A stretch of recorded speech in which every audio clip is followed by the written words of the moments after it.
The Tale of the Wise Old Man, a short moral story. In a small village nestled between two great mountains, there lived a wise old man named Eli. People from near and far sought his advice, for his words carried the weight of experience and understanding.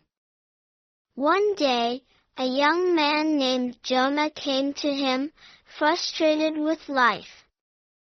"Master Eli," he said, "no matter how hard I try, people criticize me. If I work hard, they call me greedy. If I take rest, they call me lazy. I don't know what to do."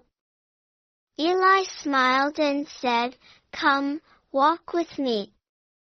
They journeyed to the marketplace, where Eli borrowed a donkey. "Sit on it," he instructed Jonah.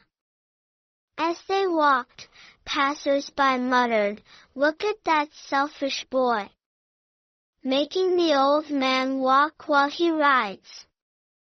Eli then asked Jonah to dismount, and they both walked beside the donkey. Soon, people whispered, "Fools! Why have a donkey if they won't ride it?" So, Eli told Jonah to sit behind him on the donkey. But people scoffed, "Poor donkey! 2 riders are too much for it." Finally, they both walked, leading the donkey. Yet again, voices rose, "Idiots!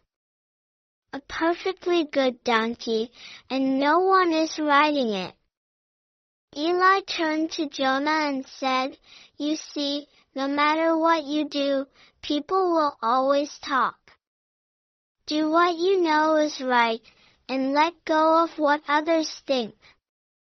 Moral: you can never please everyone, so live by your own principles.